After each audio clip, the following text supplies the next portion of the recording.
Hello.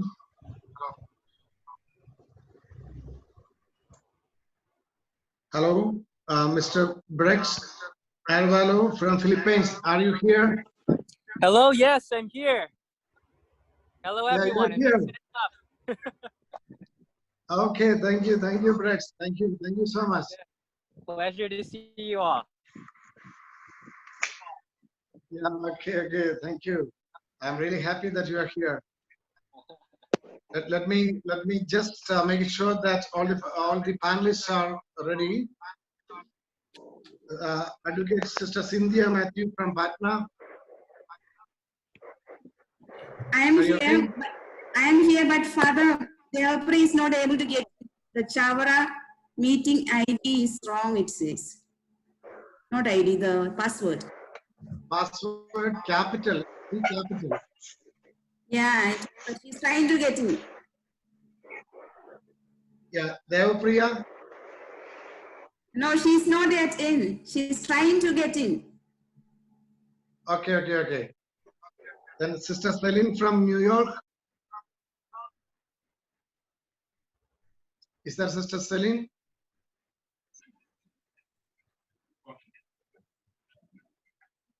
Then Guruji Dilip Kumar. I'm here. Namaskaram. Namaskaram, Guruji. Namaskaram. Namaskaram. Martin Achan. Father Martin.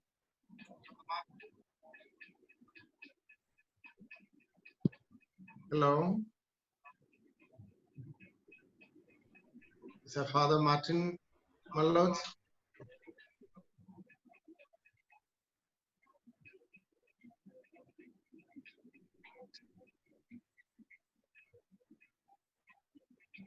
Stanley Achan. Father Stanley.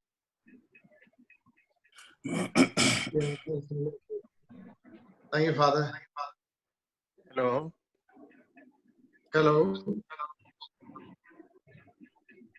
Is that Father Martin? Father Martin Malot, okay.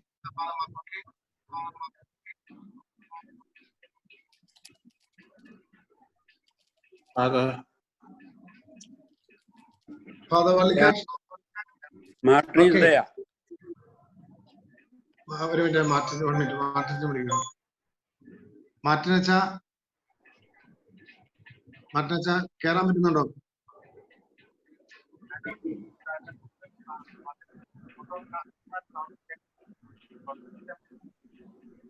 അല്ല നമ്മൾ തുടങ്ങുന്നു. നമ്മൾ അച്ഛനെ കേറാമോ? സൂമിൽ കേറാമോ? കേറിയിട്ടുണ്ടേ. അങ്ങനെ camera ഒന്ന് ഓണാക്കാമോ? Camera ഓണാണ്.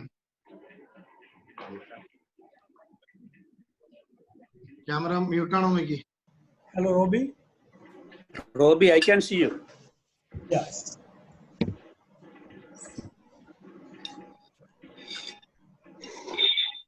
Okay. Camera on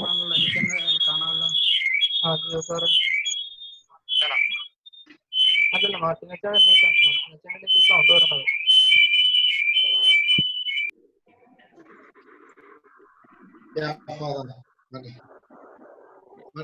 Okay. Thank you. Yeah, but mute on it. Mute on. Okay, this way. Prashant Achan. Okay, Prashant Achan.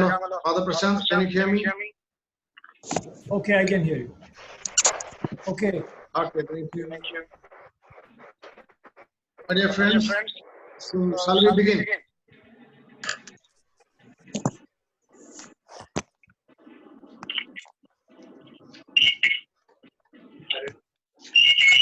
Good evening. Good evening.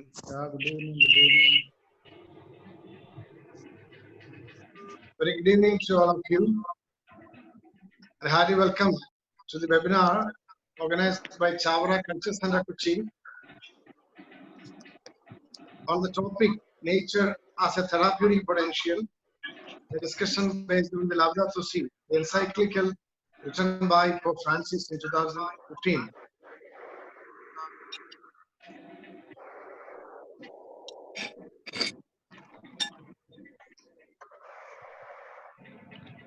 the Catholic Church was observing Laudato Si week, and today we are discussing the teachings of Laudato Si, the care for our common home in a this particular time. We all are affected by the pandemic corona, and we are locked down. Naturally, the entire world is turning back to the nature. So today, we, the lovers of nature, our common home, come together to share our views on protecting and preserving nature and the people living. Robbie, may I intervene? There were a few experts from different parts of the world. So we welcome all the analysts, those who are supposed to speak in this session. First of all, let me welcome Reverend Dr. Varghese Wallikar, Deputy Secretary General, KCBC,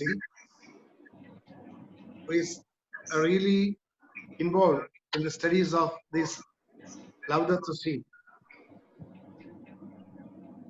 And Reverend Father Martin CMI, Martin Malot CMI, the General Counselor of CMI Congregation for Education and Media. He is a passionate lover of nature, and he really tries to instill these values based on nature in children for last 10 to 15 years. And we have our renowned film director, Sri Laljos, is with us. We know most of his movies are based on our common home, yes. And he is really a lover of nature. And during this lockdown period, he was really into nature. And I hope that he will explain his being with the nature during this lockdown period. And Reverend Father Matthew Manyakunal. Father Robbie, may I Council intervene? for Father Social- Robbie? Yeah. There is some lack of clarity in what you speak. Is some problem with your mic, as far as I'm concerned. Is it same with others regarding your mic? Nelvin, can you just mute all others? Yeah. Is it clear, Father, now? Yeah. This is better. This is better. Okay, thank you. Thank you. And I would like to welcome Father Matthew Manyakunal, Provincial Councillor for Social Work, Carmen Province, Chavara.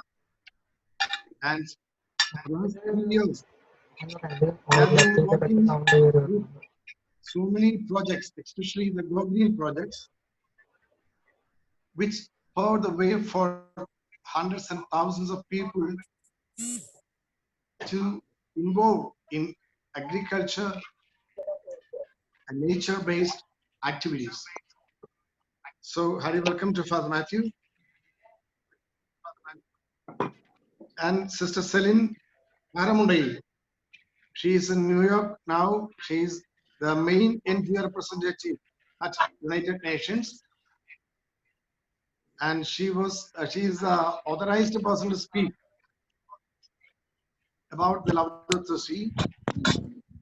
And he had been there in the last 12 years, continuously in United Nations, involving different activities related to this global warming and all other activities.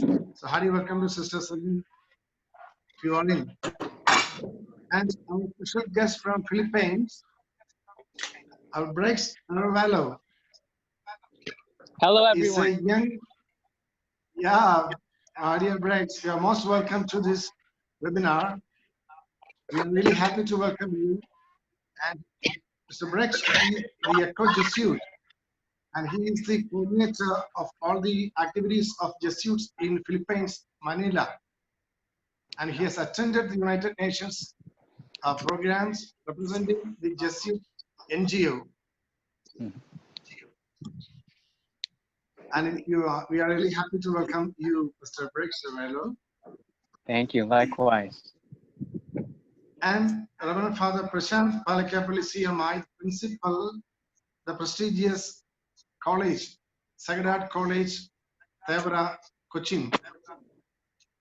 And he is known as the lover of nature and really the environmental activist. Hello, Hearty Prashant. welcome, Father Prashant.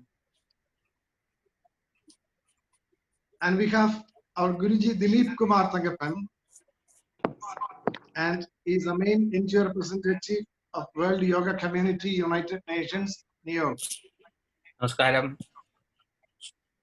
Yeah, Namaskaram Guruji, you are most welcome, and we are happy that he is a native of Ernakulam and he is a non-Malayali. And he is a yoga guru since last 23 years. He has been there in the United Nations, coordinating the Indian culture and yoga. And every week he is conducting the yoga meditations inside the United Nations building. So most welcome, Guruji. Thank you. And we have Dr. T.C. Thankachan, assistant professor in Islamic Training College, Para. He is a very renowned professor and very much involved in molding the children to the activities based on nature. And he's very much involved with the Harmony Club, which will bring the children of different level of schools, not only in Kerala, but all over the world, to involve in nature activities. And he's a coordinator of all the B.Ed training programs of different organizations of B.Ed college teachers. So most welcome, dear T.C. Thangajan sir. And we have our dear Reverend Father Stanley Madhurapalli, Secretary KCBC Theology Commission. And he is the one who is supposed to speak as an introduction to us regarding the Laudato Si, because he is the man who has been involving in learning different areas of Laudato Si during these last years. So most welcome, Father Stanley Madhurapalli, to this webinar.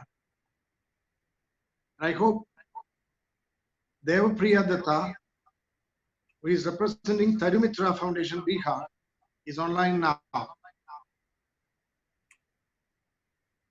If you are here, we are really happy to listen the youthful voice and your views. Devapriya, we hope that you'll be in. If you are not here now, as early as possible, we welcome you to this webinar.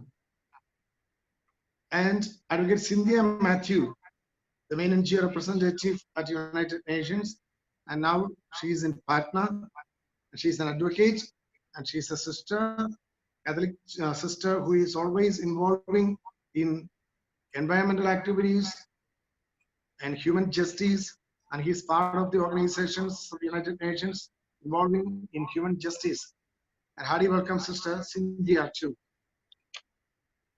And we have so many participants from different parts of our country and different parts of the world. And I welcome all of you to this webinar, a discussion on the nature as a therapeutic potential based on Laudato Si. And our panelists will speak on their own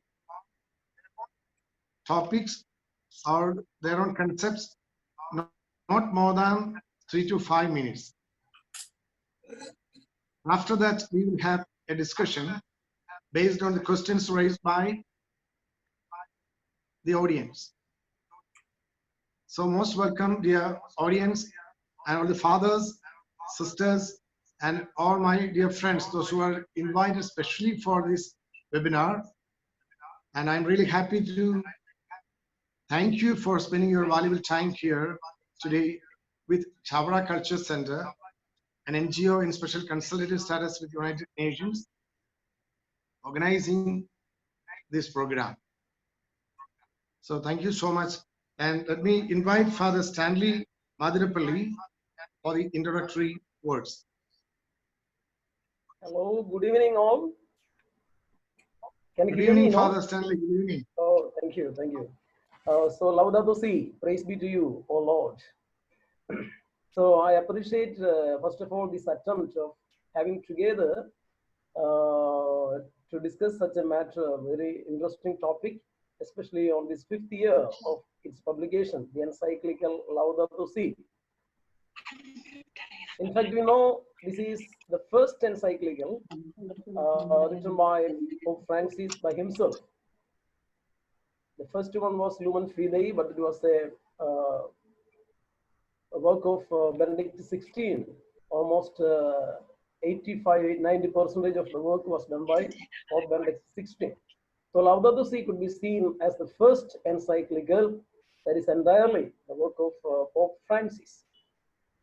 So it is about on care for our common home. So it is a worldwide wake-up call to help humanity on this issue. It's a call for new dialogue about how we are shaping the future of our planet. So here, Pope Francis critiques consumerism and responsible development. He laments on environmental degradation and global warming, and he calls all the people of the world to take swift and unified global action on this regard. So it's an effort to bring together the many sources of the world to apply them to the social and environmental challenges. So here, Pope sees the climate change is a global problem with grave implications and the production of carbon monoxide and many other toxins. And he sees the problem as a problem of justice, because these climate changes, and can you hear me? Yeah, you can. Okay. We can hear you. This is a problem of justice, in the sense here we are persecuting in many ways the poor of the society. So I think this time when we gather together, it could be a beautiful discussion, and we shall have a dialogue. That is what Pope Francis wants, that the whole world wants to do. Dialogues and debates on this issue continuously. Thank you.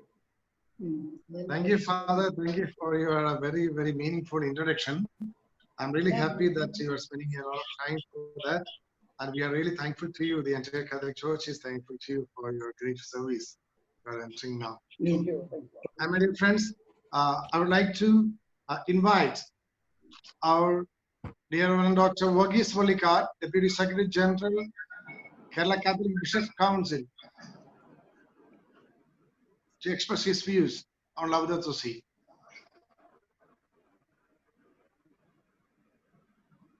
Father Verghese Vallikar.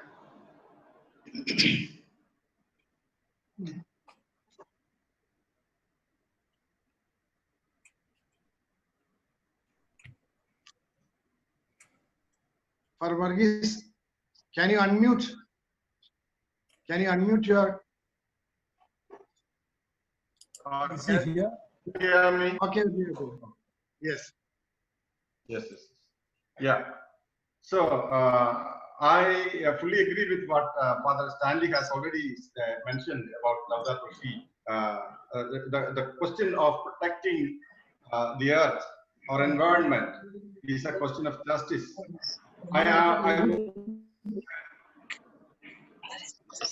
Protecting the environment, protecting the earth, protecting life. So especially in these days when our life is threatened by this great pandemic, we once again we come to the real question of protecting life by protecting our taking care of our environment. We don't know how this thing has come up now, but everybody is threatened. And when we look to the manner in which the human the human kind is progressing, it is, we know that it has been a kind of irrational way of progressing, irrational way of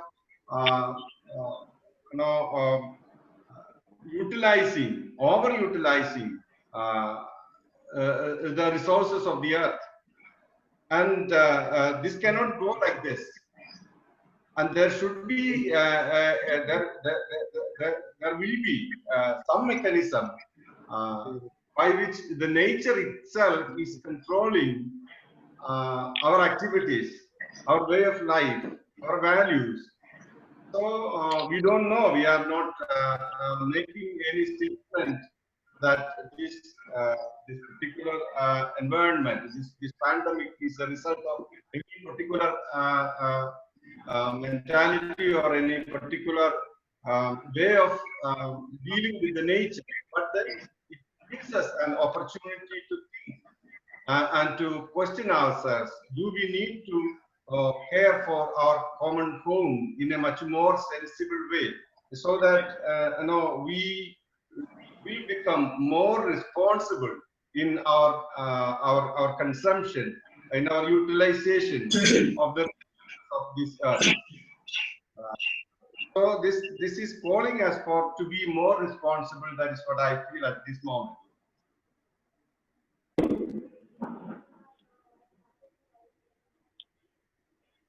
Father Robbie, can you hear me? Yes, yes, we are waiting to you. Yeah, you can be, Father. We can listen. No, I can add to no, I can intervene maybe in between. So let's go on or discussing, and then slowly we will intervene. Okay, Father. Okay. Thank you so much. Thank you. Yeah, please be with us, Father. Thank you so much. And now I invite Reverend Sister Celine Faramvale, NGO representative at United Nations. Good morning, sister. Good morning. Sister Celine, would you please unmute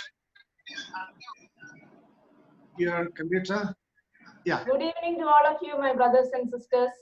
Hi, I'm good happy to evening. join you on this Monday morning on a special multiple celebrations.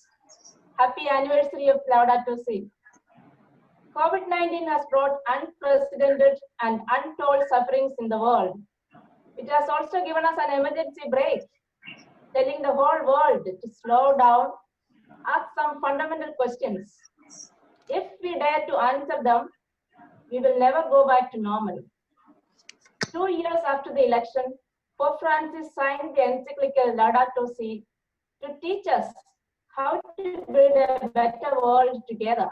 I remember the first time I heard the Laudato Si in 2015. On a Monday morning, we were attending the negotiations, finalizing the Sustainable Development Goals of the United Nations. It was the first time in the history the United Nations took an approach integrating the 3 dimensions of development: social, economic, and environment. There is no peace without development, and there is no development without peace. The Kenyan ambassador, Macharia Kamau, who was chairing the meeting, held a book in his hand and said, "This is a must read." And he said, "I am not a Catholic, but I highly recommend all of you to read this." On the day of adopting Sustainable Development Goals, he told the Holy See representative, "Please thank Pope Francis for being with us in our negotiations." Why I want to say is that to show the interconnectedness, what we do at the United Nations, especially with the Sustainable Development Goals, is matching with the message of Laudato Si, what Pope Francis says. Laudato Si is not an encyclical only for the Catholics. It's a message for every person living on this planet. And the central theme is everything is interconnected. And Pope's prophetic words today, if we destroy nature, nature will destroy us. During this lockdown, the most preferred and safe place to turn to is nature. Yes, Mother Earth. I relished the walk in our Medical Mission Sisters campus in North America, listening to birds, watching the flowers, the trees, and the beautiful creation. There is no doubt nature is healing, refreshing, and draws us closer to God. The ecological crisis, Pope Francis writes, is a call to profound interior conversion, to renew our relationship with God, one another, and the created world. Last week, the Laudato Si week, the Global Catholic Climate Movement organized a two-day retreat and a series of webinars. What stays with me is the compelling call to respond to 4 cries. First, the cry of the earth.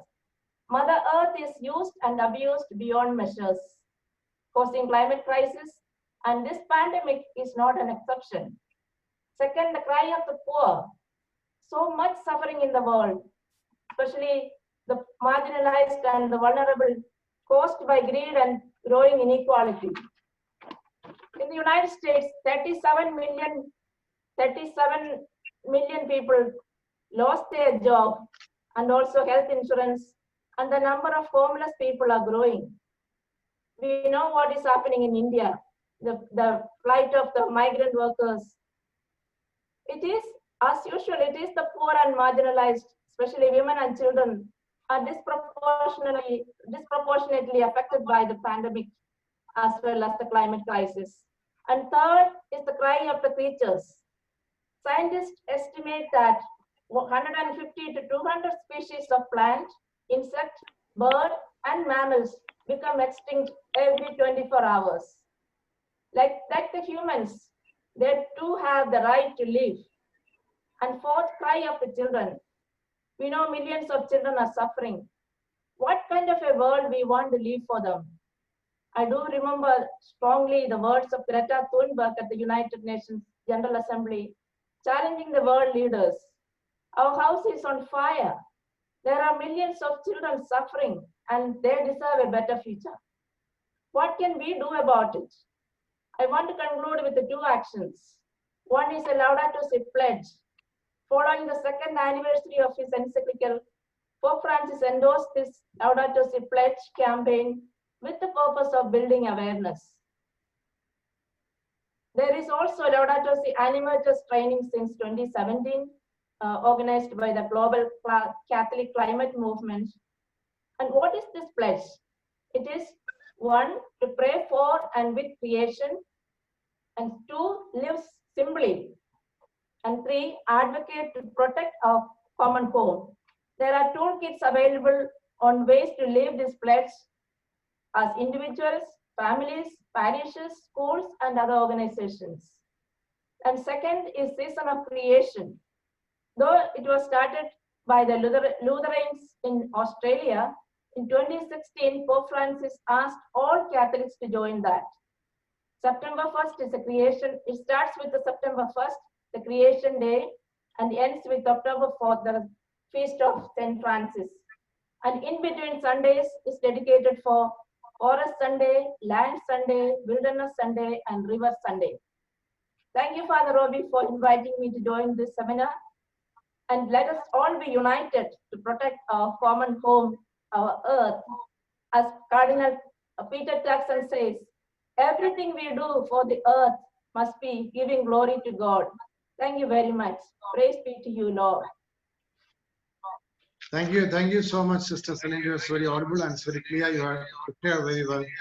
And we are really happy and thank you for your time you are spending for us in the early morning. I know that you have so many other programs to do. So. Thank you. And my dear friends, we have to listen our Brex Arvalo from Philippines. Hello, dear Brex.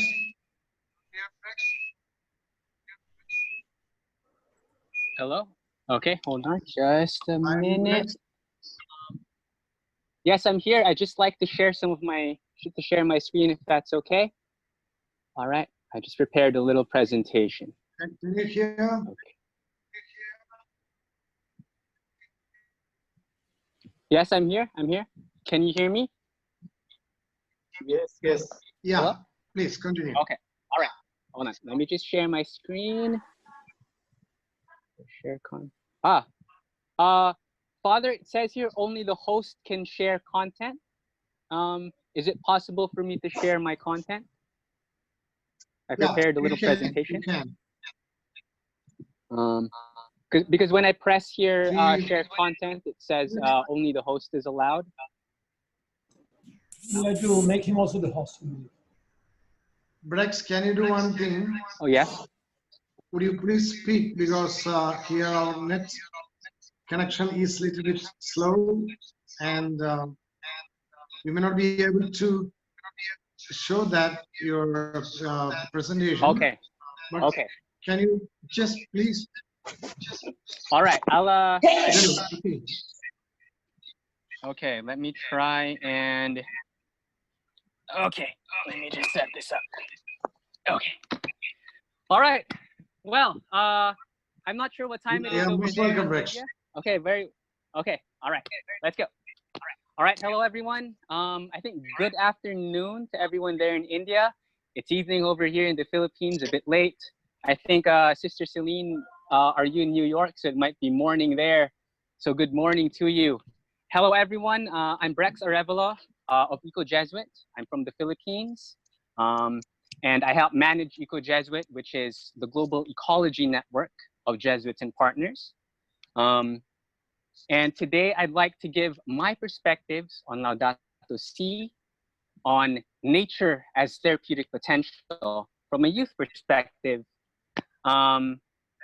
and see if we can plot some action points from there. Because as the Sister Celine said, Laudato Si should lead us into action. First of all, I'd like to say a belated happy Biological Diversity and Global Solidarity Day. This was held last May 22. And I just like to point this out. So you have biodiversity and you have solidarity, both celebrated on the same day. I found that mind-boggling, to say the least, because I don't think that's a coincidence. And I think it illustrates very well the message of interconnectedness that Laudato Si speaks of. Just to give a brief overview of what I do and my work and how it relates to Laudato Si. I started working with Eco Jesuit and the Jesuits in general in 2018. And Laudato Si was one of the first documents that I was made to read. You know, how to understand what the Catholic world and what the religious, in a sense, are doing in general. Read Laudato Si. And I was surprised that there was a document like this in the first place. Oh, I'm sorry. Okay. Because usually there is that separation between religion and science and economics and whatever have you. Now, so I worked for Eco Jesuit, and through my work there, I'm slowly understanding the message of Laudato Si. Not to say that Eco Jesuit was first or anything, but I feel like we really tried to take up the message of Laudato Si and bring it forward, in the sense that we take a local to global approach to things. So we understand the importance of local stories, local experiences, and we want to highlight that. We want to capture the feelings, the thoughts, the perspectives from the ground, from the different regions, and bring them up to global dialogue. Pretty much like we're doing right now. You know, I'm just a guy here in Manila. What do I have to do? I mean, why am I here? But I feel like this sort of dialogue is important because we can gain perspective from others. We can learn from that, and then we can move forward together in solidarity from there. So I think it was mentioned earlier by Father Robbie that I have attended a few UN conferences. That's where I met actually Father Thomas. If he's here, hello, Father Thomas. I met Father Thomas of the Salesians over there. I met some young climate advocates who were presenting at the UN, part of the Don Bosco Green Alliance. We connected, and ever since we've been partnering and doing different things. It's been a year-long partnership, and it's been really good. So just to illustrate that solidarity and interconnectedness that Laudato Si is calling us to. As I was preparing for this conference, I thought about the word therapeutic and therapy and nature. And then I was reminded of one of the, I would say one of the messages that has really changed the course of my life. It was 2 sentences around 5 years ago, but it was enough. It was a Christian speaker, and then he said, "Do you know the root word of the word healing?" And then he says, in the old Anglo-Saxon words, it meant heilig, something, I'm not sure if I'm pronouncing that right. And it didn't just mean healing. It also meant holiness. And it also meant being whole. And I think there's really something there. Healing, wholeness, and holiness all together. And I think there is something that we can gain from that. Now, Eco Jesuit has been conducting a series of regional dialogues throughout the last month, where we're trying to understand the local experiences from different regions, from South Asia, Asia Pacific, Latin America, and trying to understand how is the COVID crisis affecting you, and how are people understanding the COVID crisis as related to an ecological crisis. How exactly are these two bridged together? So just very quickly, I believe 2-3 days ago, or 4 maybe, typhoon or cyclone Amphan hit the coasts of India and Bangladesh. And it caused a lot of problems over there. And I'm reminded of the Philippines also, where we have about, on average, 20 typhoons coming into our shores every year.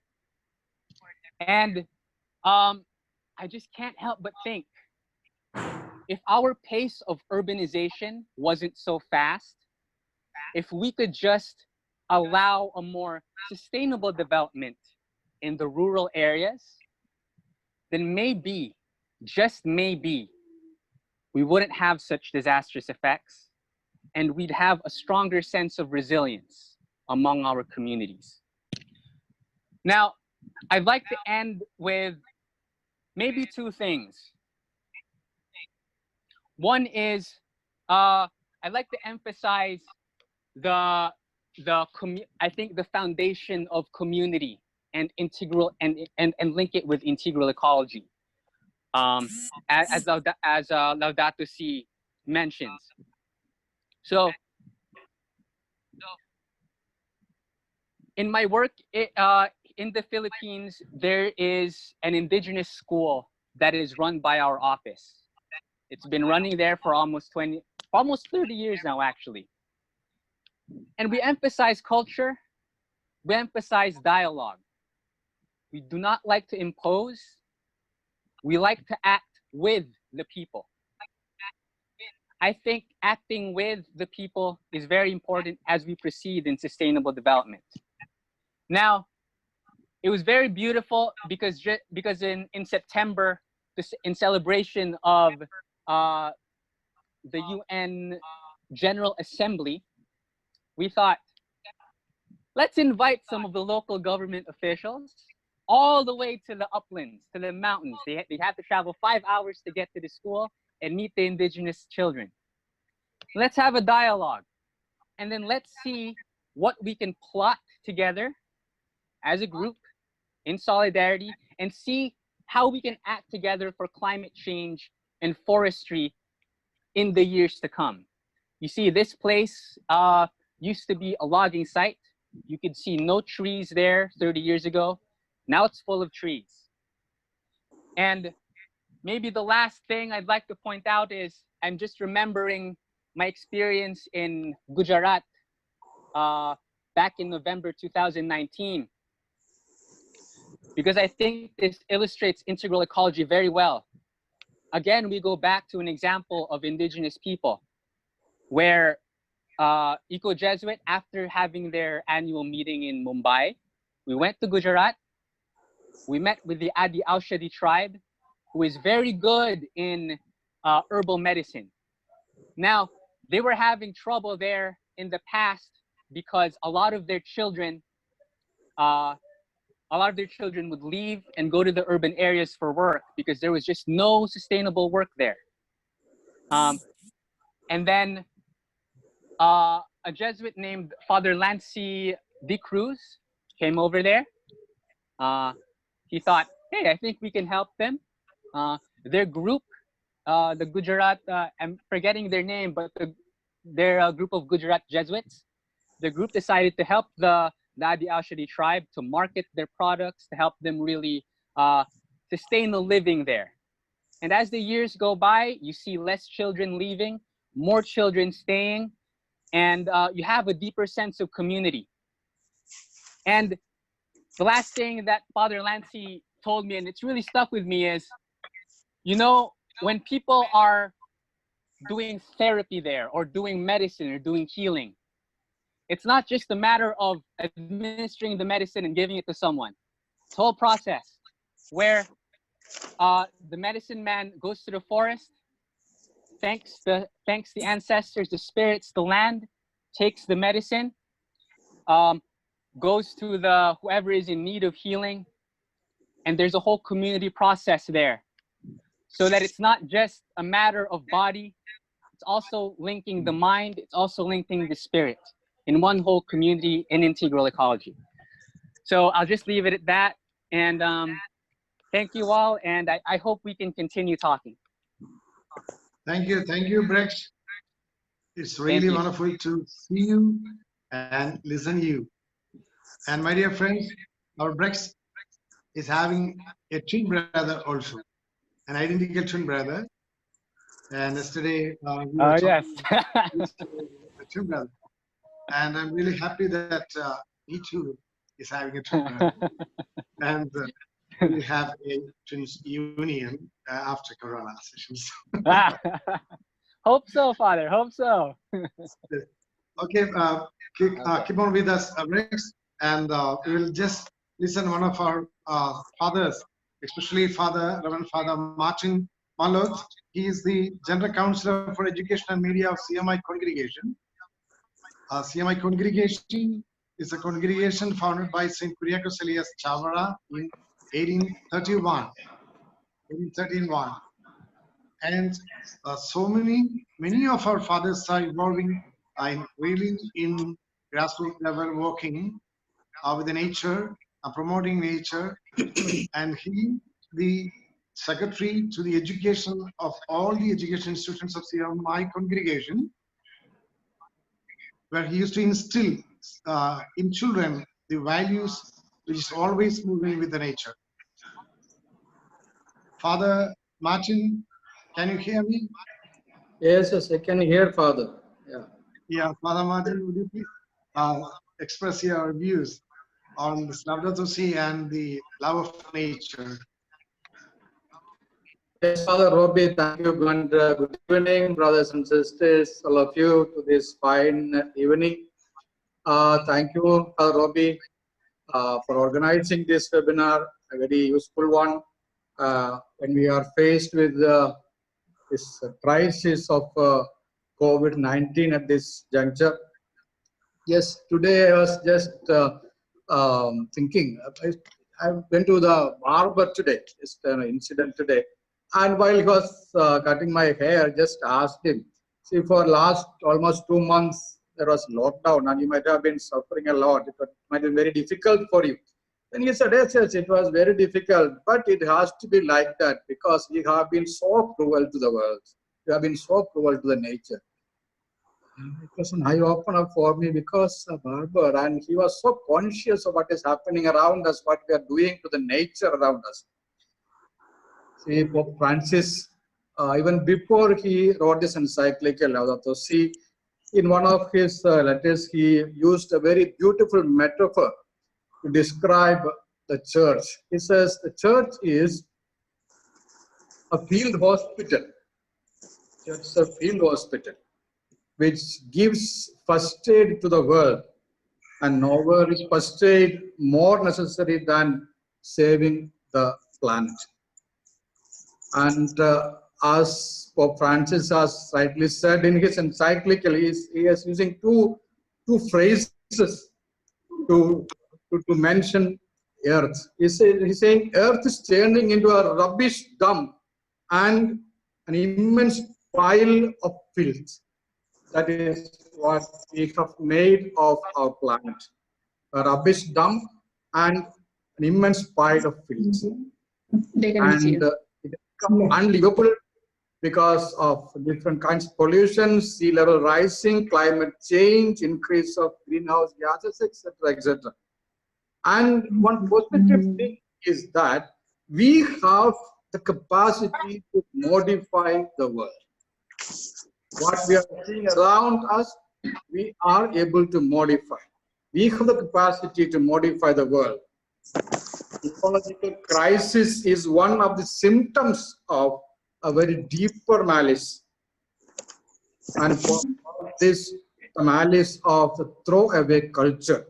And this throwaway culture is deeply rooted in the desert of values that permeates the modern societies. That is what Pope says. What we need is a paradigm shift in our thinking, in our way of thinking. A shift is necessary. We have to understand that we are one. And Pope rightly says we have to become connected. People and planet constitute one family. And we are here not only to have dominion over the world, over the earth, but also to till and keep it for the generations to come. And a paradigm of love and brotherhood is needed, leaving the world of selfishness and becoming connected with the whole world, considering all as brothers and sisters, deeply connected. We are interconnected beyond the narrow boundaries of religion, of nations, of gender, what all boundaries we have made. Beyond all these, we can become connected and united as members, brothers and sisters of one family. It's not only an environmental crisis, but it's a social crisis also. Because as we have seen just now recently, in every crisis, the poor and the vulnerable of the society, they are suffering. They are suffering the most. And therapeutic potential Laudato has got. And a therapeutic act has to start from the way of thinking. When we start changing our way of thinking, that will lead to proactive policies. And the proactive policies will result in determined actions all over the world to save our common family, our common home, the planet Earth. Let us work together as the brothers and sisters of one human, one world family. Thank you. Thank you so much, Father Martin, for your extremely beautiful presentation. Really, thank you. And my dear friends, and let us listen. Our renowned film director, our dear Mr. Laudato sir. Laudato sir. Hello. Hello. Laudato sir, can you hear me? Yes, Kagam. Yeah, sir പറഞ്ഞോ, സാറിന്റെ മനോഹരമായ അനുഭവങ്ങൾ.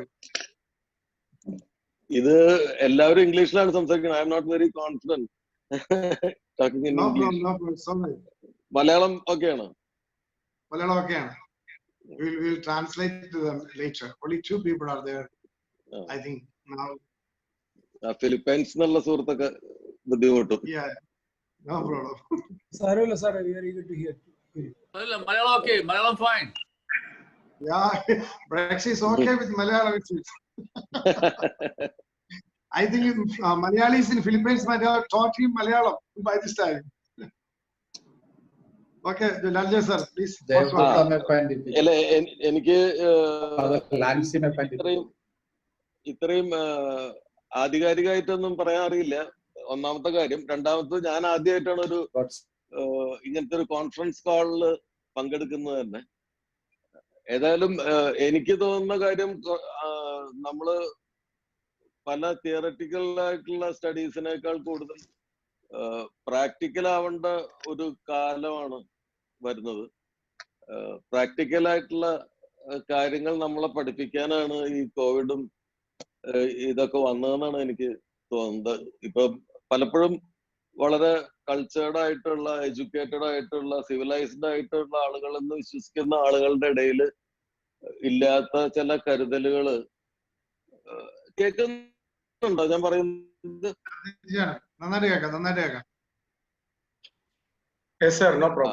ആളുകളുടെ ഇടയിൽ ഇല്ലാത്ത ചില കാര്യങ്ങള് നമ്മള് ഇപ്പൊ ഈ ഒരു ജിപ്സി ഗ്രൂപ്പുകൾ, എനിക്ക് നാട് ചുറ്റി നടക്കുന്ന ആളുകളാണ്. അവർക്ക് ഈ നേച്ചറിനോടുള്ള ഒരു കരുതലിനെ അത്ഭുതപ്പെടുത്തുന്ന കുറെ കാര്യങ്ങളുണ്ട്. ഒന്ന്, അവര് ഒരു സമ്മറിൽ ഇപ്പൊ കേരളത്തിലാണ് വന്നതെന്ന് വെച്ച് കഴിഞ്ഞാൽ പൊതുസ്ഥലങ്ങളിലൊക്കെ കിടന്നുറങ്ങുന്ന ആൾക്കാരാണ്. ടെന്റ് അടിച്ചും കൂടാരടിച്ചൊക്കെ കിടക്കുന്ന ആൾക്കാരാണ്. അപ്പൊ ആ പൊതുസ്ഥലത്ത് അവര് കിടക്കുമ്പോ അവർക്ക് കിട്ടുന്ന പല, ഇപ്പൊ ചക്ക, മാങ്ങ, അങ്ങനെ ആ സീസണിൽ അവർക്ക് കിട്ടുന്ന സാധനങ്ങളൊക്കെ കഴിച്ചു കഴിഞ്ഞാൽ അവരതിന്റെ കുരു ഒരിക്കലും കളയില്ല. അത് അവിടെ തന്നെ കിട്ടുന്ന, ലോക്കലി കിട്ടുന്ന ചാണകവും മണ്ണുമായിട്ട് കുഴച്ചിട്ട് ഈ ഓരോ ചക്കക്കുരുവിനെയും ഓരോ മാങ്ങയുടെ വിത്തിനെയും ഒക്കെ അവര് ഈ മണ്ണും ചാണകവും ചേർത്ത് കുഴച്ചിട്ടുള്ള ഈ മണ്ണില് ബോളുകളാക്കും. അതിന്റെ ഉള്ളിൽ ഓരോന്നിന്റെ ഉള്ളിൽ ഓരോ വിത്ത് വെച്ചിട്ട് ബോളുകളാക്കും. എന്നിട്ട് ഈ സീസണിൽ മുഴുവൻ അത് അവര് ഉണക്കും. അടുത്ത ഈ മഴക്കാലം തുടങ്ങുന്നതിന് തൊട്ട് മുമ്പ് അവര് മഴയില്ലാത്ത വേറൊരു സ്ഥലത്തേക്ക് യാത്ര പോകുമ്പോ ഈ പോകുന്ന വഴിക്കെല്ലാം ഈ ഉണങ്ങിയ ഈ ബോളുകള്, ഈ മണ്ണിന്റെ ഉള്ളിൽ വിത്തുള്ള ബോളുകള് പബ്ലിക് പ്ലേസുകളിലേക്ക്, ഒഴിവുള്ള സ്ഥലത്ത് യാത്ര ചെയ്യുന്നതിന്റെ സൈഡിലുള്ള വെളിമ്പറമ്പുകളിലേക്കും ഒക്കെ വലിച്ചെറിഞ്ഞിട്ടാണ് അവര് പോവുക. അവരതിന് പറയുന്ന പേര് വിതൈ പന്തുകൾ എന്നാണ്. വിതൈ പന്തുകൾ. അപ്പൊ ഈ പന്തുകൾ എറിഞ്ഞു പോവും. അത് എന്തിനാന്ന് വെച്ച് കഴിഞ്ഞാൽ ഒരു ജിപ്സി പിന്നെ ഒരിക്കലും അവന്റെ ജീവിതകാലത്ത് ചിലപ്പോ ഈ സ്ഥലത്തേക്ക് വീണ്ടും വരില്ല. അവന് വേണ്ടിയിട്ടല്ല അത്. ഇത് അടുത്ത ഈ മഴ തുടങ്ങുമ്പോ ഈ വിതൈപ്പന്തുകൾ ഇത് വീണ സ്ഥലത്ത് കിടന്ന് മുളയ്ക്കുമ്പോ ആ സ്ഥലത്ത് അതിന്റെ ആദ്യത്തെ വളർച്ചയ്ക്ക് വേണ്ട വളം ഈ പന്തിന്റെ ഈ മണ്ണും ചാണകവും കുഴച്ചതിൽ നിന്ന് അതിന് കിട്ടും. അവിടെ മരങ്ങളുണ്ടാവും. അതിപ്പോ അവന്റെ ഭാവി തലമുറയ്ക്ക് വേണ്ടിയിട്ടുള്ള ഒരു കരുതലാണ് ഈ വിതൈപ്പന്തുകൾ. അപ്പൊ ഞാൻ എപ്പോഴും ആലോചിക്കും, നമ്മൾ ഒരിക്കലും നമ്മുടെ അടുത്ത തലമുറയെ കുറിച്ച് ആലോചിക്കാറില്ല. നമ്മളുടെ ആൻസിസ്റ്റേഴ്സിന്റെ, ഇപ്പൊ നമ്മള് മാങ്ങ പൊട്ടിച്ച് കഴിക്കുന്ന വലപ്പാട്, എന്റെ തറവാടിന്റെ മുറ്റത്ത് വലിയൊരു പ്രിയോർമാവ് ഉണ്ടായിരുന്നു. അപ്പൊ പ്രിയോർമാവ് ഭയങ്കര വലിയ മാവാണ്. അപ്പൊ അത് അപ്പൂപ്പന്റെ അപ്പനോ മറ്റോ വെച്ച മാവാണ്. ചിലപ്പോ അദ്ദേഹത്തിന് അതിൽ നിന്നൊരു മാങ്ങ പോലും കഴിക്കാൻ പറ്റിയിട്ടുണ്ടാവില്ല. അപ്പൊ ഈ കരുതൽ ഉണ്ടല്ലോ, വരും തലമുറയ്ക്ക് വേണ്ടിയിട്ടുള്ള ഈ ഒരു കരുതൽ നമ്മള് പ്രാക്ടിക്കലി പഠിക്കേണ്ടിയിരിക്കുന്നു. ഇപ്പൊ ഈ ലോക്ക്ഡൌൺ കാലത്ത് 60 days വീട്ടിലിരുന്നപ്പോ വീട്ടില് മുമ്പ് ഇട്ട പച്ചക്കറി, മുളച്ചു വന്ന കുമ്പളങ്ങയും മത്തങ്ങയും ഒക്കെ അടുത്ത പറമ്പിലെ ചക്കയും മാങ്ങയും ഒക്കെ ഈ 60 ദിവസം നമുക്ക് ഭയങ്കരമായിട്ട് ഉപയോഗപ്പെട്ടു. അപ്പൊ ഇത് നമ്മൾ ഇനി പ്രകൃതിയെ കരുതലോടെ സംരക്ഷിക്കേണ്ടത് എങ്ങനെയാണ് എന്നുള്ളത് ഇനി സ്റ്റഡീസിന് ഉള്ള സമയമല്ലേ. ഇനി പ്രാക്ടിക്കലായിട്ട് ചെയ്യേണ്ട ഒരു സമയമാണ്. ഇപ്പൊ ഒരേക്കറുള്ള ഒരു പറമ്പിൽ നിന്ന് എനിക്ക് ഒരു 4 ചാക്ക് പ്ലാസ്റ്റിക് വേസ്റ്റുകൾ കിട്ടി. ഭൂമി കുഴിക്കുകയൊക്കെ ചെയ്യുമ്പോ പൊളിത്തീൻ കവറുകൾ അങ്ങനെയുള്ള സാധനങ്ങൾ. അപ്പൊ ഇതൊന്നും വെറുതെ അവിടെ ഉണ്ടായതില്ലല്ലോ, നമ്മൾ തന്നെ മനുഷ്യർ തന്നെ ഇട്ടിട്ടുള്ളതാണ്. അപ്പൊ ഇതിനെക്കുറിച്ചൊക്കെ ഇനിയൊരു അവബോധം ഉണ്ടായില്ലെങ്കിൽ വലിയ പ്രശ്നമാണെന്ന് നമ്മളെ ഈ കാലം പഠിപ്പിക്കുന്നുണ്ട്. പ്രകൃതിയോട് ഇണങ്ങി ജീവിക്കാൻ മനുഷ്യൻ പഠിച്ചില്ലെങ്കിൽ വലിയ ദുരന്തങ്ങൾക്ക് നമ്മൾ സാക്ഷികളാവേണ്ടി വരും. അത്രേ എനിക്ക് പറയാനുള്ളൂ. That's a really wonderful, Lalju sir. ഇവിടെ ഈ ഗ്രൂപ്പിൽ ഇപ്പോഴുള്ള എല്ലാ മലയാളികൾക്കും ഏറ്റവും പ്രിയങ്കരനായ സംവിധായകനും അഭിനേതാവും സിനിമാ പ്രവർത്തകനുമാണ് നമ്മുടെ പ്രിയപ്പെട്ട ലാൽജു സാർ. നമുക്കറിയാം അദ്ദേഹത്തിന്റെ ഒട്ടേറെ സിനിമകൾ ഈ മണ്ണുമായിട്ട് ഏറ്റവും അടുത്ത ജൈവ ബന്ധം പുലർത്തുന്ന സിനിമകളാണ്. ഇപ്പോഴും അദ്ദേഹം അത്തരത്തിലുള്ള ജീവിക്കുന്ന ഒരു ഉദാഹരണവുമാണ്. വളരെ നന്ദി. ഇത്രയും സമയം നമ്മളോട് വളരെ വിലപ്പെട്ട സമയമാണ് സാർ ഞങ്ങളുടെ ചെലവഴിക്കാൻ എനിക്കറിയാം. Really thankful to you. My dear friends, he is a renowned film actor and director in Malayalam movie field, and we all love him and his activities, not only his movies and his concepts and the wonderful care for the entire world. What he's just narrating now is an excellent concept, and so we all really thankful to you, our dear Lalju sir. Thank you so much. Next, let me invite Father Matthew Manyakunel, our Counselor for Social Work, Carmel Province, Wachula. He is very famous because of his activities with the nature. Now, he was a promoter of Go Green Project. And Father Matthew, please explain your Go Green Project connection with the nature and your love with nature. Please. Am I clear? Yeah, Father. Yeah, it's clear. Yeah. So good evening, everybody, the panelists and all others who are hearing me. And I especially congratulate Chavara Cultural Center, the director, Father Robbie, for conducting such a wonderful conference in Zoom on such an important topic, especially the anniversary, the 5th anniversary of Laudato, the encyclic of Pope Francis. And I just want to tell the background. Already it is, I agree with all the comments and the findings and observations of all the panelists noted and said and shared earlier. I just add with that the Laudato Si was published in the background of the Paris Climate Treaty held in 2010 in Paris. And we are going to have the follow-up of that treaty, that is Biodiversity Summit, which will be held in 2020. And in between, we know that from the Paris Treaty, America is backed out, and many other developments are taking place. And in that situation, it is very important that we have to think about the nature, our Mother Earth. And Pope Francis, in his encyclical, clearly states that, and he has, in the book, we can see that he has written in such a message and a warning and a caution, and also a request, maybe a request. Humanity still has the ability to work together in building our common home. Humanity still has the ability, and we have to assure that we have the ability to work together in building our common home. And when we go through the encyclical, we can clearly say that it was and it is a prophetical encyclical letter with clear vision action to the entire world for a better humanity. It is clearly written in that way. And I am afraid how far it has been accepted, how far it has been reached, and how far it has been realized into actions by the entire world, even among the Christian community or different countries. And it clearly shows the dangerous situation, the vulnerable state of the Mother Earth. And it gives concrete steps and action plan for the sustainable development and integral ecology. It has given very clearly. And when we go through the Laudato Si, the encyclical, we can see that. And the action and vision is clearly stated in the chapter 4 and 6.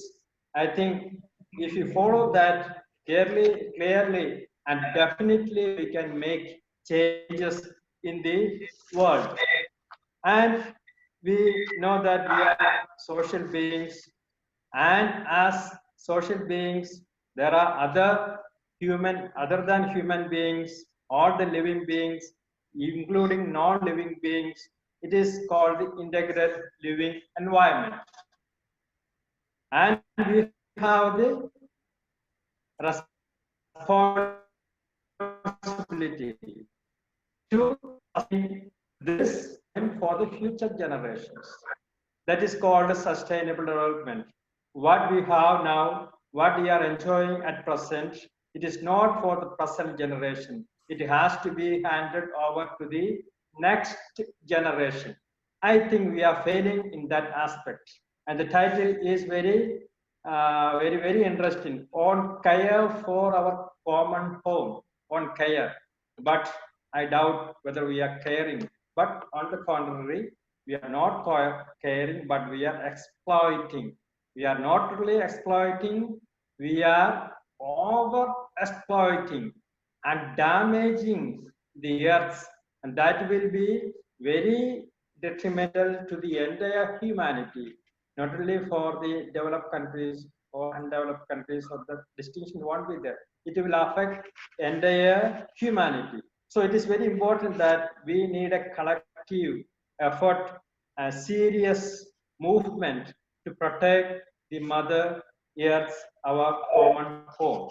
So I just want, this is an introduction, and I just want to share with what I have done on the Carmel province, the CMI congregation, through the social work department, what made or what we have done so far as a little movement or little effort to achieve the goal of Laudato Si.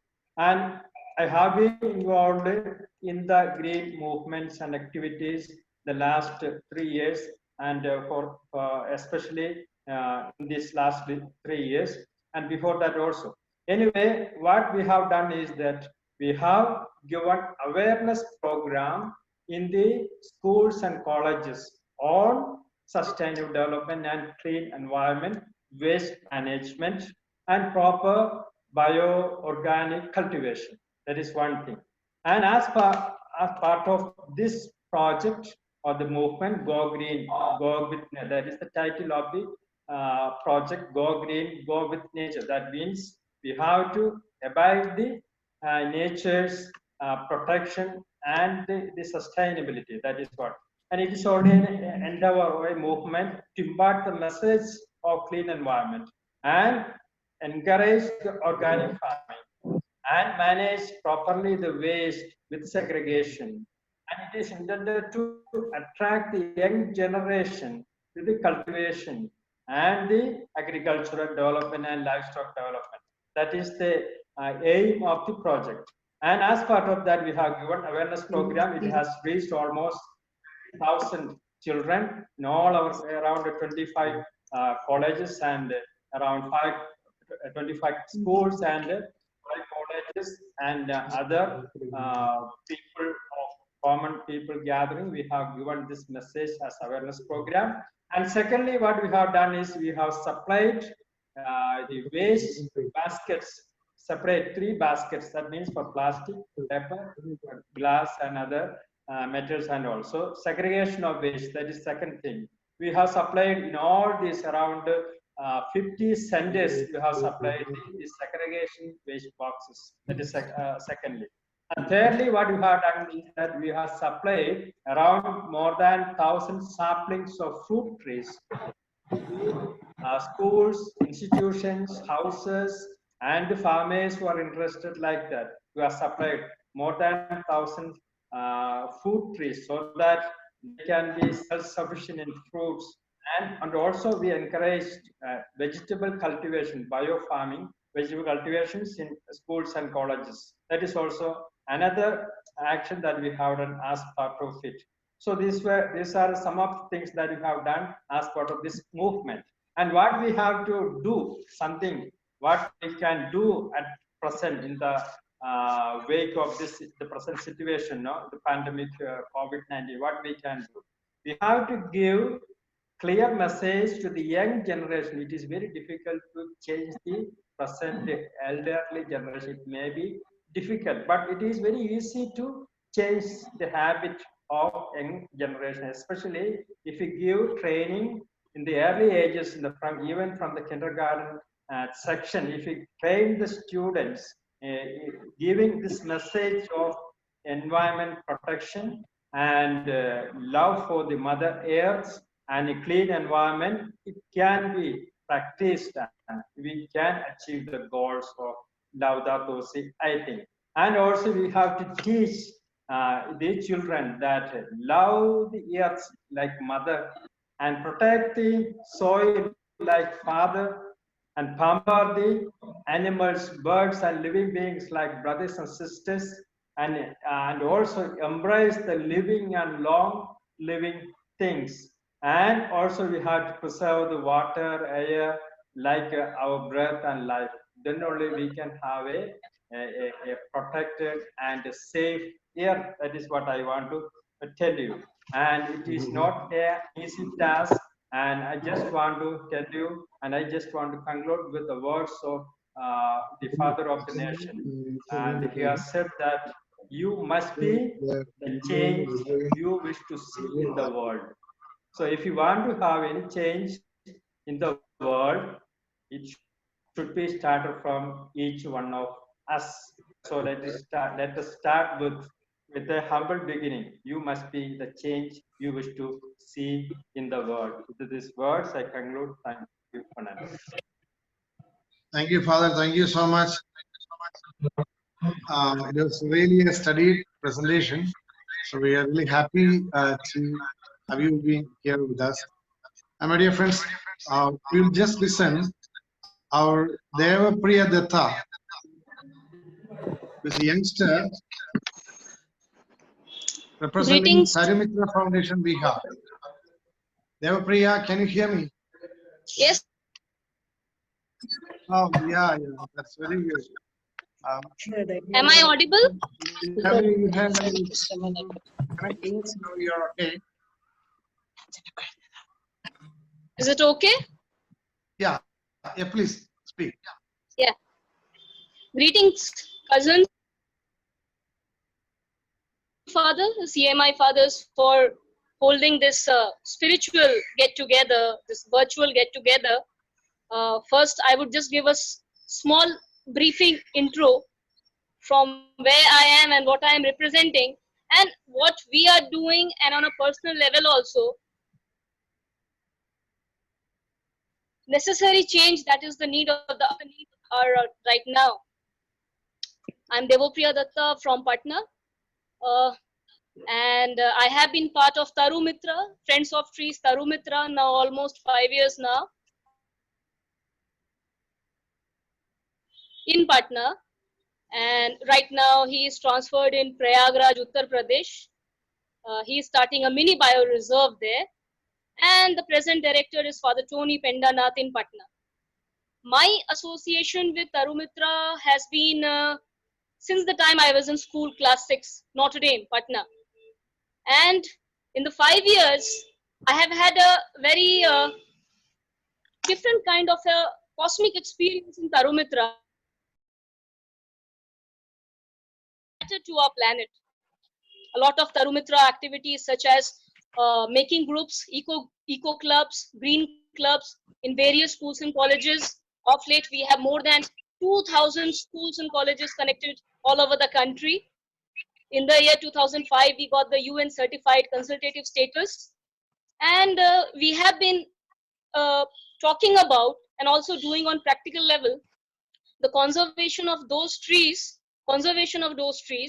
which are on the verge of extinction and which are of medicinal value. All the activities have been designed and campaigned and led by the school students, because we consider students not only the future but the present as well. And many of festivals in India. Yes, India is a country, we say unity in diversity, and we have got various seasons, and every season has got its own color, its own flavor, own taste. So celebrating seasons, and definitely with the students. Why? Because students right from the grassroots level, if you inculcate them in green activities, eco-friendly activities, then it will be easier for them to understand the things, and they can have a connection. They need to understand that why the grass is green, why we get mangoes only in the summer, yeah, why there is rain only during in the monsoon time, how do we get the food in our platter. So what we have been doing a lot of activities in the schools itself, colleges itself since the past 30 years, and right now also during this pandemic period, a lot of online summer camp activities are going on. Just now my dear friend Brex wished belated happy biodiversity day and day of solidarity. To greetings to all for that, and also greetings in advance for the upcoming World Environment Day. 5th of June we have World Environment Day. So this Tarumitra, started by Dr. Father Robert Ethical with the support of the students, is a students' forum for environment, a bioreserve, the only bioreserve in Bihar that we are having. We need to understand that, according to the topic that we have today for the discussion, that we have only one planet, that is planet Earth. We don't have planet B, we don't have planet C. And nature is the best healer. The perfect example is the Adi Oshadhi started by Father Lancy de Cruz in Gujarat that Brex was talking about. When you connect students with the nature, for example, what we have been doing in Tarumitra, the same examples I would be sharing with you, like doing organic farming, having a small mini kitchen garden. If in the school also you are having a green school, there are many guidelines that can be set. Yeah, so that you can have proper segregation of waste. Electricity and the water that you are harnessing, you can have solar alternatives. Gujarat is doing that so nicely. Of late, last year 2019, I also got the privilege to associate also along with Tarumitra the South Asian Eco Jesuit Network, and where we are closely working, and we are sharing the success stories of how we can do the eco-friendly initiatives, keeping in mind so that we can reach the sustainable developmental goals. And when I talk about the SDGs, I have my mentor over here who is with us in this virtual audience, Sister Cynthia. Yes, whenever you get a chance, you interact with the youth. You interact with the youth. I will also second things that Sister Cynthia also says, that together we can transform the world. So if every school, right from the you can say the primary level, the kindergarten level, if they have the eco clubs and the activities that they are doing, best out of waste, organic farming, okay, eco-friendly initiatives, the recycling thing, and a lot of other activities, and celebrating festivals. Yeah, celebrating festivals in an eco-friendly manner, and being eco-friendly with plastics also. Here I would give one action plan that Tarumitra of late has come up with a device, and we are closely working with the Bihar State Pollution Control Board and the Municipal Corporation of the Bihar department, that is making eco bricks. What we are doing, that in the PET bottles of plastics, we are stuffing single-use plastic plates, because plastic is non-biodegradable. But of late, we also know that we cannot imagine our life without plastics. Our day starts with plastic, right from the time we get up, morning brush, our lives are dependent on plastic. So why can't we imprison this flakes, the micro flakes of the plastics, and that can be recycled, and we can make them as eco brick, and a lot of construction can go on. These are some of the small things that we are doing. More examples that I can share about here is like Karumitra in 1990 started with the concept of tying rakhis around the trees. We need to connect the students with the trees and the environment. They need to touch the soil. They have to understand that like this is living. This is living. We are also doing the things like organic farming, this paddy cultivation, wheat cultivation, your own kitchen garden, so that students, I mean, they come out of their regular curriculum and their syllabus and they understand things that Mother Earth cannot be taken for granted. Yes, Mother Earth cannot be taken for granted. And their curriculum, their marks, academics should also be attached with this environmental things. And this environmental activities in schools and colleges should not be just limited to Saturday, Sunday, or specific days like World Earth Day, World Environment Day. No, it has to be 24/7. Right now, for this Laudato Si week, Karumitra is collaborating not only with South Asian Eco Jesuit network body, we are also collaborating with the Mary Ward sisters. 9 days for the Laudato Si week. Priya, And every day we have assigned activities. Please conclude with the precision because time is we are running short of time. Please, little conclude. Okay, I can just wind it up. Yeah, please. Excuse me. Yeah, I mean, just one thing I would like to say, the positive thing that I'm seeing during this in this pandemic time, that students of various classes, they have been assigned a lot of stuff for the summer camp and all, like making bird feeder, making nest, making a lot of things. So when the tiny tots are doing that, the parents are recording and sending it to the email. So it becomes a total family affair. When a child is involved in the green activity, the entire family also. And that's why we talk about Vasudhaiv Kutumbakam and this earth as the perfect healer for all of us. Hail Laudato Si and greetings to all of you. Thank you all of you.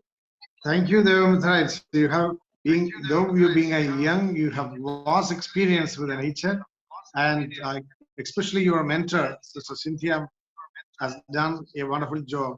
Thanks to Sister Cynthia, we are yet to listen to you. Thank you, Devapriya. Thank you so much. And now we will listen Reverend Father Prashant Palakapalli, the principal, SH College, Sacred College, Chavara. Hello, Prashant, everyone. are you all right? Thank you so much for being with us till this time. It is a pleasure to listen to all of you, and really overwhelming to see that so many people are interested in this matter. And I thank Chavara Culture Center for organizing this once again. And I bow before the memory of Saint Chavara, who had been instrumental in bringing what Father, would you please keep your mobile little bit? No, my mobile is... your face is to see properly. Okay. Is it okay? Is it okay now? Yes. Yeah, it's perfectly all right. Yeah, thank you. Yeah, fine. So, namaskaram, everyone. I thank Father Roby for organizing this and inviting me as well to the panel. I thank every panelist for sharing whatever their views. I have just 5 things to share with you.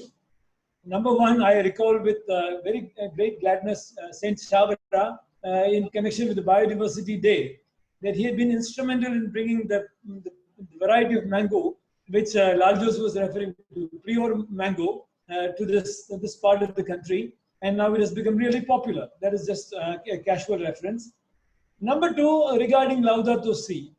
I was fascinated by the work in the sense it is a very comprehensive statement of things, taking into account all aspects of life, scientific, historical, biblical, spiritual, and very practical kind of things. But then, unfortunately, I am very disappointed as well. In the sense, I feel that church as a community, and especially the church leadership, have not been sincere about this. Or may not be sincere, but rather serious about it. It has been given a very secondary kind of a position. And my experience with my own community, CMI community, the institutions where church take leadership, this is a very superficial kind of an activity we undertake, and it has nothing radical to do with our lifestyles. And without any vengeance, I'm telling you, this is a fact which I experience on a day-to-day basis. So we have to grow beyond that, and maybe church is more bothered about spirituality, and this is indeed to be the spirituality of the day. that we care for the environment, we live in tune with that, and our individual lifestyles are tuned to that. That's number one statement I would like to make. Number two, coincidentally, the very same year, the world community has come with the Sustainable Development Goals, and I'm fascinated by them. So the world community is thinking in those lines, and churches made an effort to think in those lines as well. So the world is gearing up to a secular spirituality based on the planet Earth. I would like to highlight 4 of the Sustainable Development Goals in this connection. Number one, the 11th one, sustainable communities and cities. Number 12, that is about responsible consumption and production. Number 13, life underwater. Number 14, life on the land. So these are very much related to our day-to-day living. And I think we need to start with these very practical kind of suggestions in solidarity with the world community. The third thing I would like to mention is regarding a very important thing the church has to do is to do with the church leadership.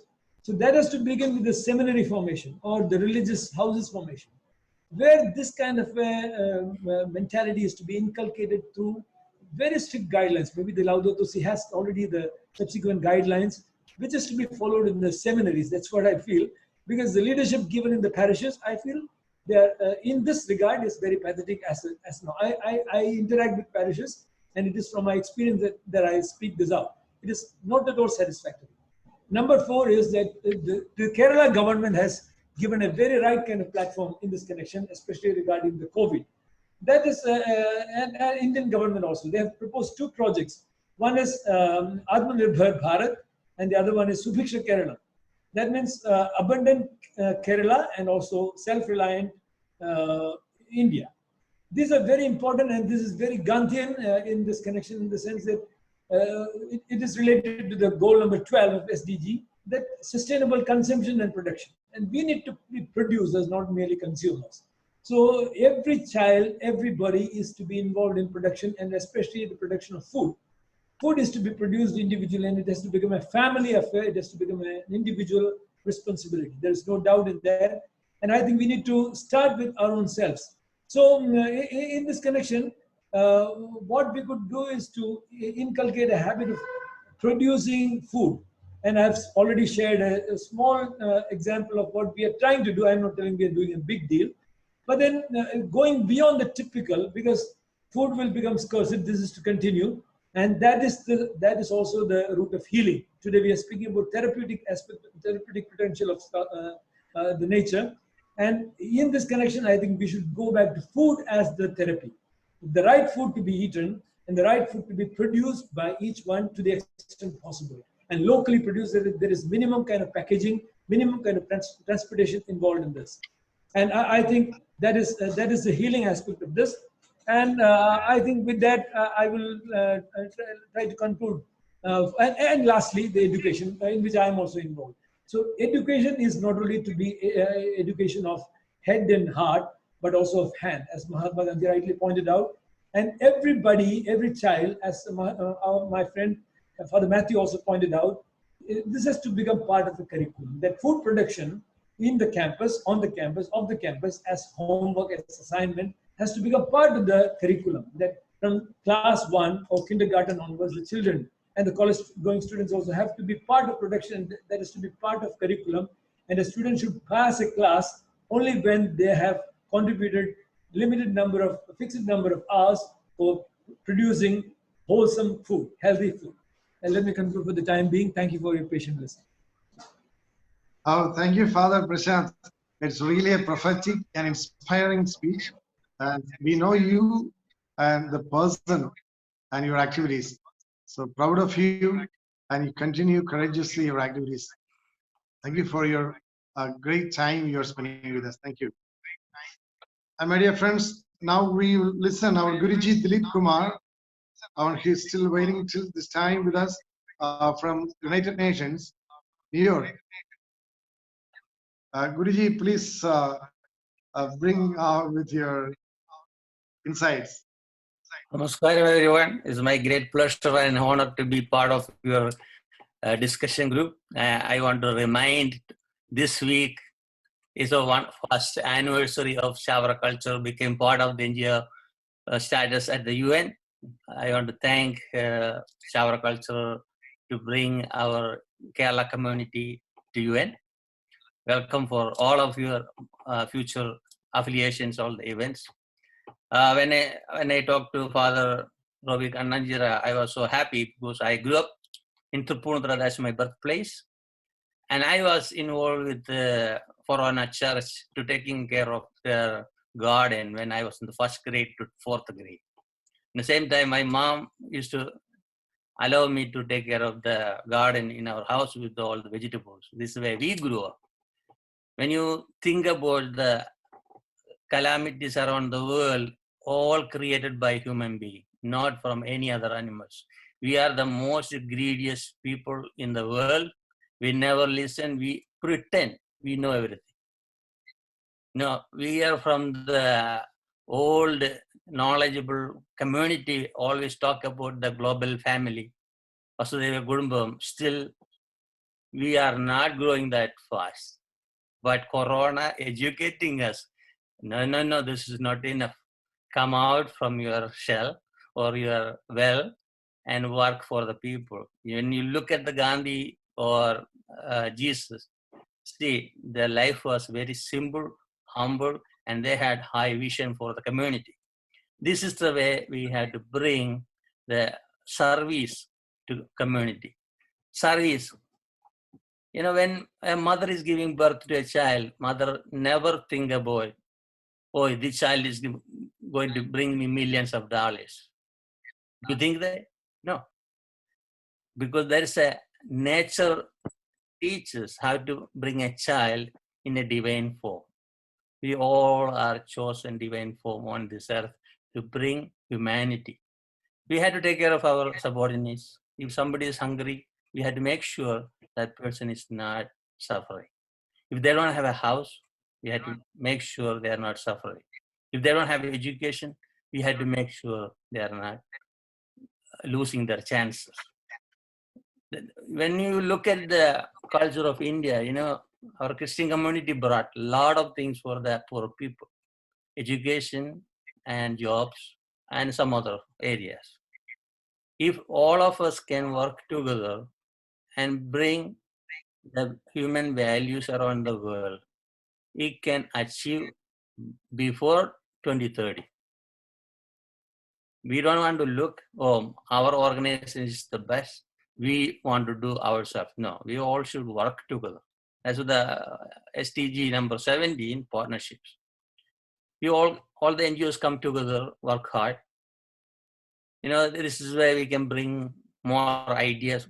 We come from different culture and different countries, and even different languages. So it's very hard to work together. I'm glad Sister Celine, Cynthia, Devapriya, and Joe Achen and Thomas Palithan all are my friends online. After a long time, I'm seeing all of them together, you know. So just look at this way. Thank Corona. Corona's educating us. More than 70 of my friends died within 1 month. Still, yesterday, some of my friends said we are getting COVID. So what we can do, only thing we can pray, then we can educate them, get natural medicines to improve their immunities. Are we promoting natural medicines? Even in India, they are suppressing natural medicines. Instead of suppressing, we had to bring all the technologies together. The global family, there's time to think about everything globally. You know, we have beautiful life on this earth. From the first inhalation to the last exhalation, that is our life. We have to reduce our greediness. We having a simple life. I was telling my friends last week how much money we need, how much food we need, how much clothes we need. I eat only 1 meal a day. I'm happy. I save the time for other service. So if we all think about 2 meals a day, we can save other meals for poor people. We don't need that much production. So we had to be focused on our humble living. That's the best way to save the mother earth. Thank you very much. Thank you, Guruji, for your wonderful message. Thank you so much. You know you. And now I invite Sister Cynthia, and I am keeping Dr. T.C. Thankachan for the last speaker because he has to conclude all these concepts, because we are going to establish this harmony club in schools where we are trying to include all these ideas which is expressed here in this webinar. And Dr. T.C. Thankachan sir, please be the last speaker and be to conclude all these contents and to collect all these things for our harmony club. And now Sister Cynthia, Advocate Sister Cynthia Matthew, NGO representative at United Nations. Thank you, Father Robbie, for inviting me to be part of this great discussion. Am I audible? Can you hear me? Yes. Yeah. The topic Please. for the discussion today is very relevant as the whole world stands in need of healing more than ever. When I say healing, it is not just the healing from COVID-19, but also the healing of our Mother Earth, who is wounded, bruised, and fragmented. In 2015, Pope Francis asked, what kind of world do we want to leave to those who come after us, to children who are now growing up? The answer, I hope, is a world without poverty, hunger, and inequality, a world with global access to water and sanitation, education and clean energy, where people can live safely and fulfill their true human potential, a world where our environment is protected, peace can flourish, and we all work together towards a sustainable future. The Sustainable Development Goals, which many of the panelists have already mentioned, speaks of the need to tackle social, environmental, and economic issues together. Laudato Si affirms the need to hear the cry of the earth and the cry of the poor. The relationship between poverty and the environment has become part of global concerns. When we advocate for climate justice, we cannot but speak about the most vulnerable people who are most affected by climate change. The cry of the earth is the cry of the poor. We need healing. In India, we are all very well aware of the situation of migrants, especially these days when thousands of migrants are on the move, some of them on foot, walking miles and miles to reach their home. Why should such situation arise? Why should there be migrants? There are many drivers of migration, and more importantly is the climate change that affects the most vulnerable. We are aware of the latest cyclone which killed several people and destroyed houses and crops. When we harm the nature which has got the healing power reacts. Previous panelists have already mentioned about this. We know well that being in nature or even viewing scenes of nature reduces anger,